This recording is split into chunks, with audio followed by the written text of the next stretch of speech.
நல்ல ஒரு ஹெல்த்தியான ஈவினிங் ஸ்நாக்ஸ் ரெசிபி பண்ண போகிறோம். இதில் நிறைய புரோட்டீன் சத்து இருக்குது. இதை செய்யறதுக்கு 1 கப் பச்சை பயிர் எடுத்து ஊற வச்சு முளை கட்டி வச்சுருக்கேன். இதை குக்கரில் சேர்த்து 3 விசில் விட்டு எடுத்து வச்சுருக்கேன். இதை மிக்ஸி ஜாரில் சேர்த்து பல்ஸில் கொரகொரப்பாக அரைச்சி எடுத்துங்க. இதோட 1 கப் துருகின தேங்காய், 3/4 கப் நாட்டு சக்கரை, 1/2 ஸ்பூன் ஏலக்காய் தூள் சேர்த்துட்டு நல்லா மிக்ஸ் பண்ணி விட்டுங்க. பச்சை பயிர் வேக வைக்க சொல்ல கொஞ்சமாக உப்பு சேர்த்து வேக வச்சுருந்தோம். இப்போ ஒரு 1/4 ஸ்பூன் உப்பு சேர்த்துட்டு நல்லா கலந்து விட்டுங்க.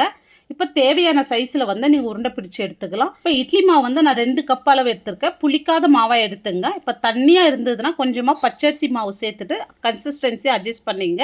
இப்போ 1/4 ஸ்பூன் மஞ்சள் தூள் சேர்த்துட்டு நல்லா கலந்து விட்டுங்க. இப்போ கன்சிஸ்டன்சி இந்த அளவுக்கு இருக்கணும். இப்போ நம்ம பிடிச்சி வச்ச உருண்டையிலேருந்து ஒரு உருண்டை எடுத்து மாவோடு இந்த மாதிரி டிப் பண்ணிவிட்டு அப்படியே டைரெக்டாக பனியார சட்டியில் சேர்த்துருங்க.